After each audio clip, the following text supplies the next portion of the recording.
Et c'est vraiment toute une opération militaire qui s'est déroulée à Caracas.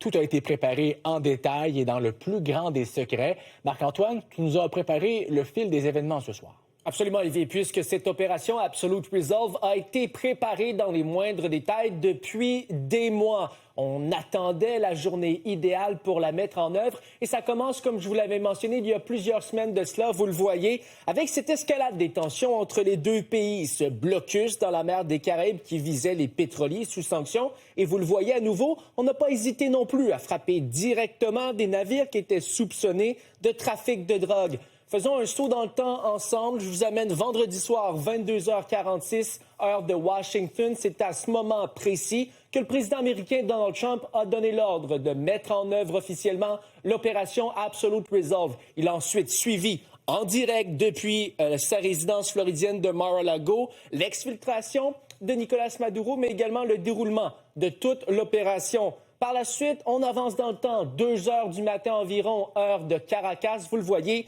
les premières frappes puissantes qui résonnent dans la capitale vénézuélienne, ça illumine le ciel. Plusieurs cibles stratégiques sont visées, mais également des villes situées à plus de 100 km de la capitale, Caracas. Par la suite, 2h01 exactement, vous voyez ces hélicoptères qui posent terre là exactement où Maduro avait été localisé.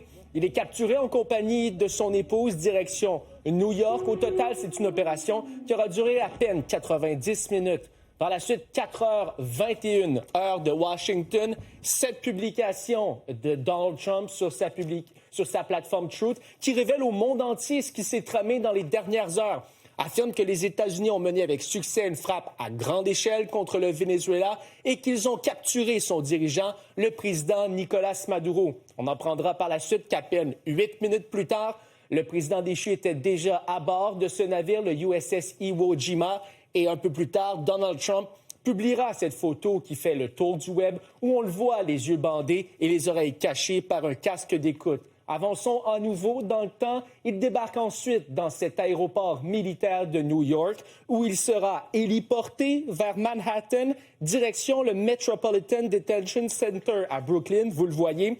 Une prison qui a déjà accueilli par le passé R. Kelly, Sean Diddy Combs ou la conjointe de Epstein, Ghislaine Maxwell. Au passage, je souhaite même une bonne année aux agents du DEA. Et cette photo, par la suite, fera le tour des réseaux sociaux où on le voit accompagné d'agents au visage flouté et il est là, tout sourire avec les pouces en l'air.